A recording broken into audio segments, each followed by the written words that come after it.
And Congresswoman Nancy Mace. Congresswoman, great to see you. Thank you for being here. You experienced, by the way, your own breakthrough COVID case. Let's start with vaccine mandates. When you have all these breakthrough cases and vaccine mandates aren't stopping them, if they ever did, particularly with Omicron, do the vaccine mandates themselves make any sense? No, and I don't support vaccine mandates. I believe that people, in conjunction with their physicians and their healthcare providers, should be able to make healthcare decisions for themselves and their children. I'm fully vaccinated and just got through my second bout with COVID-19. I had it originally in June of 2020, a year and a half ago, and just got out of, I'm assuming I had Omicron based on the symptoms. The sheer volume of Omicron, while it is more mild, the sheer volume of that illness is putting pressure on hospitals and healthcare facilities across the country, and is something we should take seriously. But what we, and I will tell you, one day last week, my blood oxygen level with this more mild case of COVID-19 dropped to about 85 at one point. Wow. And I was wheezing. And so it affects everybody differently. And this is an issue that we should be taking seriously and that we shouldn't be politicizing. No, every and of resource. course, we heard from the beginning, the president, even last fall, the president was saying that this is a pandemic of the unvaccinated, when you're another example of somebody who's fully vaccinated, who had the pandemic. We had these figures from the CDC, and I want to put them up if I can. In October, we had 7,000 deaths, COVID deaths, from people who were fully vaccinated.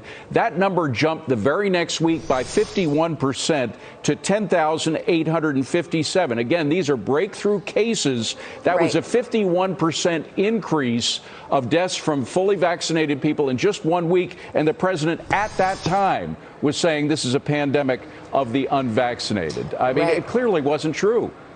Right. It's a pandemic for all people. And when we look at the data, too, and I'd want to see what was the percentage of that group from the CDC data that were unvaccinated versus vaccinated. There's some data out there with even the hospital in my district showing that if you are vaccinated, you're not in the ICU as much as someone who's unvaccinated. So I want to be sure that we look at all of the data and make those decisions for ourselves, but also not forget that there are possible prophylactics. There are things that we can be doing previous to getting COVID-19 or while you have it, certain treatments that the CDC doesn't want physicians and medical providers to try and use.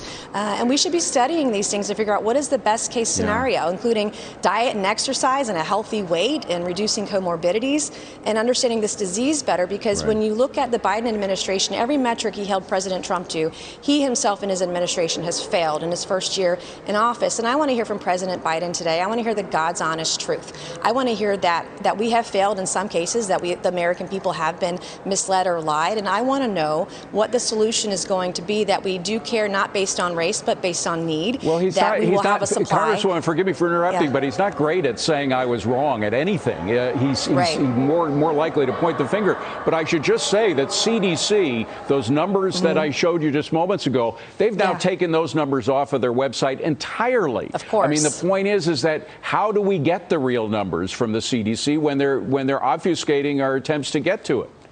I'll figure out how to FOIA the CDC now after we get off this interview. That's just insane to me that we have this data, this information. The American people paid for that information. That data should be accessible to them 24 hours a day in real time. The data is there. It should be available to everybody, including medical providers and doctors and physicians who are sometimes learning on the job on how to treat their patients with this virus. And, we have a number of different options, and every option should be on the table. And we should acknowledge where we failed. We should acknowledge that we lied about masks, and now that we want people to wear masks. I mean, acknowledging these things and accepting responsibility for them give hope, I think more hope to the American people that we can work together to resolve the issue. But nothing that we're doing right now up here is working together, and it's not. And it's clearly not working for the Biden administration. By the way, one thing that has worked is the development of vaccines and development of therapeutics by private companies. Is there any attempt to take away from the federal government that power that it now has to distribute antibody treatment, the monoclonal antibodies? Yeah, the feds took away that power from the states, and now in the state of South Carolina,